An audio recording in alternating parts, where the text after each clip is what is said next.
अगं हे काय, अजून तू तयार नाही झाली? अगं पाहुणे यायला झाले. अगं हो मम्मी, झालंय माझं. मी तर साडीच नीट करत होती. बरं ठीक आहे, आवर लवकर, तोपर्यंत मी पोहे करून घेते. पुन्हा पोहे?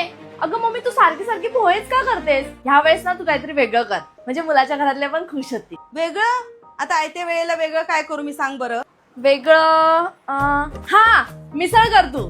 मिसळ? अगं ते बनवायला खूप वेळ लागतो, अगोदर तरी बोलायचं ना, मी तयारी करून ठेवली असती ना. अगं मिसळला एवढा कुठे वेळ लागतो? 5 मिनिटात मिसळ होते. 5 मिनिटात अशी कुठली मिसळ बनते? अगं आपल्याकडे हे आहे ना, हे आहे भाडाईत रेडी टू ईट स्पेशल मिसळ, जी फक्त 5 मिनिटात बनते. हो का? अगं पण तू ही मिसळ आणली तरी कुठून? अगं मम्मी, ही मिसळ मी अमेझॉन वरून ऑर्डर केली.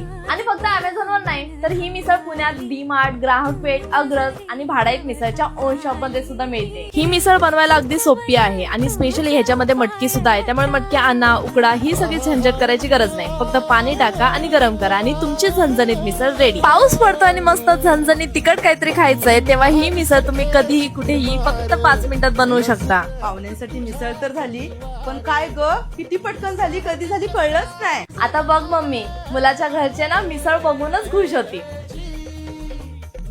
अरे वा, मिसळ तर एकदम टेस्टी आणि झणझणीत झाली आहे. असणारच ना, माझ्या मुलीने मिसळ केले. वा बाळा, तुझ्या हाताला तर मस्तच चव आहे ग. अहो, ही माझी नाही, भाडाईत मिसळची कमाल आहे. म्हणजे मग तुम्हाला आमची मुलगी पसंत आहे ना? मुलीबद्दल आम्ही नंतर सांगू, पण ही मिसळ लयच आवडली आम्हाला. तो पाकिट दे, मी घरी घेऊन जाते.